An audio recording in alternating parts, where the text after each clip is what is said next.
Hello friends and welcome to my little home studio. We're back again today here. This video is just going to be kind of a short video about some strengthening exercises that we can do to help build integrity in the knee joint. I just posted a video about how to alleviate hyperextension in the knee in yoga asana, specifically in Paschimottanasana, seated forward fold. So this video is also going to be along the same kind of wavelength of thought. And if you're experiencing knee hyperextension, how can we work to strengthen the integrity of the joint and the soft tissues surrounding the joint to protect our knees? Our knees are a site of common injury. So any little thing that we can do to help bring awareness to proper alignment and to strengthen the integrity of that joint is A+ in my book. So these exercises, I like to throw them in at the beginning of a yoga practice, especially if I know I'm going to be doing a lot of knee-intensive postures like Warrior 2, Warrior 1, chair pose, even lunges, or any kind of asana where their knees are bent. This could be like God or Goddess pose too. So that is, I think, very, very helpful in a yoga perspective. And if you are experiencing knee pain, knee tenderness, frequent knee misalignment issues, obviously speak to your physician about it, I have to say. But there are other things we could do. These exercises can also be good to do first thing in the morning if you know that you're going to take a hike that day or walk upstairs, or there are so many activities that we rely on our knees for. So these are gentle exercises. You can scale them up or down as you need to, and they don't need to take more than 10 minutes. So if you have a block, go ahead and grab it. Otherwise, a book or some kind of pillow so you can squeeze your thighs against it will work. And let's get to it. Okay, so we're going to get onto our backs. I'm going to grab a block so it's within arm's reach here. So coming onto your backs, 2 exercises we're going to do. All right, first one. On your backs, with the knees bent, soles of the feet pressed into the mat. Go ahead and extend the right leg out long. Palms can come down by your sides, pressed into the mat or into the floor. Now what I'm going to do here is I'm going to externally rotate my right leg. Might be kind of hard to see, but basically, I'll lift it so you can see it. I'm going to rotate my leg out so that my heel is pointing to the left and my toes are pointing out to the right. Then I'm going to flex my foot so my heel is shooting toward the wall in front of me. And this is all while it's lowered down, it's lifted so you guys can see it. Then I'm going to inhale, lift my right leg up to the same level as my left thigh, and exhale, lower it back down. Okay, inhale it up to the level of your left thigh, exhale back down.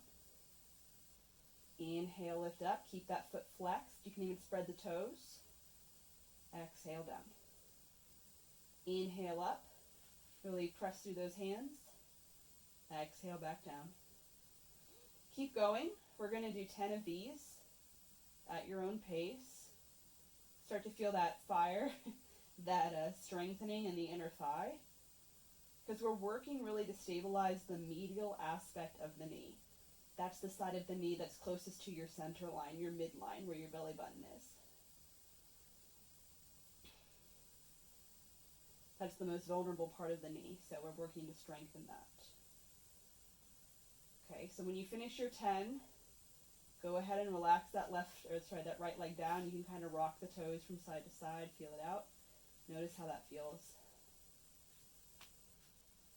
And then when you're ready, bend that right knee. One thing just to be aware of, might be hard to see on camera, but my lower back is arched away from the mat, and I don't want that. To protect my low back, I like to scoop my tailbone up so that I can press my low back closer to the mat. It doesn't have to be exactly right on the mat, but just help support my low back there. All right, then we'll do the same thing on the other side. Externally rotate that left leg, flex the foot, spread the toes, heel shooting toward the wall in front of you. Inhale, lift it up, level with the right leg. Right knee, exhale down. Palms pressed into the earth. Take your time with these. Okay, there's no rush.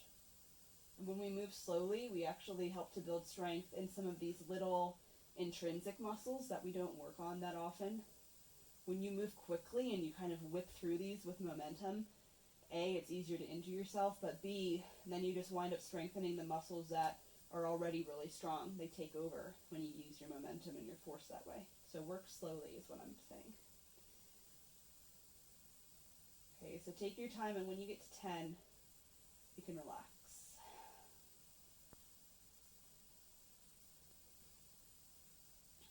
Okay, so 10 on each side is one set, quote unquote. You can rock the heel from side to side as I talk here.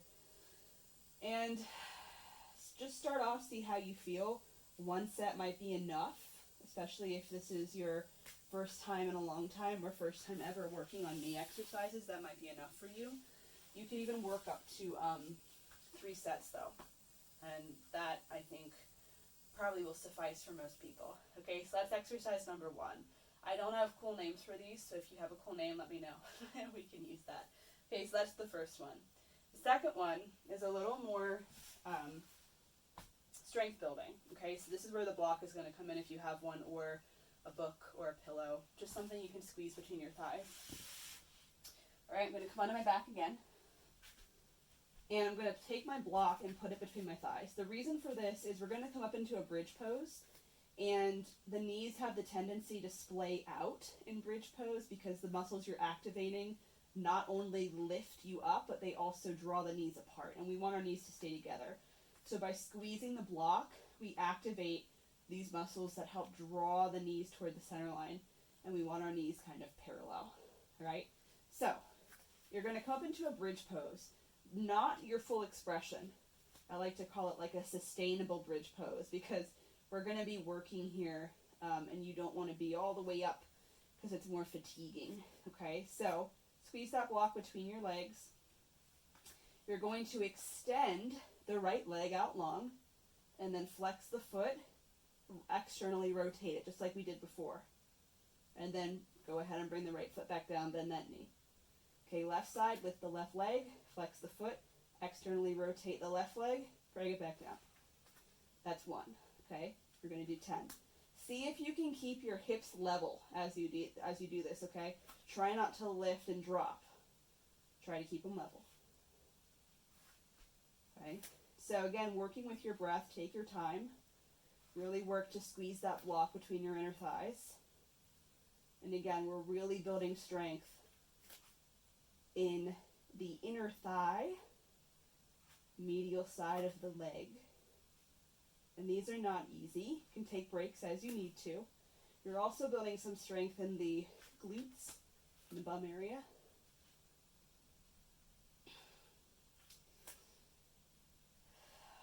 Remember to breathe as deeply as you can. And I've lost count, but when you get to 10, feel free to carefully lower down, so slowly lower down, and you can remove that block. Supta Baddha Konasana might feel really good right now. Bring the soles of the feet together and let the knees fall out wide. Feels pretty good to me. You can rest.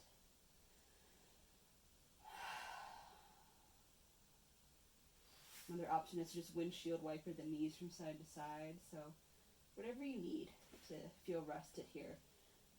One other thing to point out while we're doing these exercises is you might have the tendency to like clench in the back of the neck and in the shoulders. See if you can mindfully relax those as you work.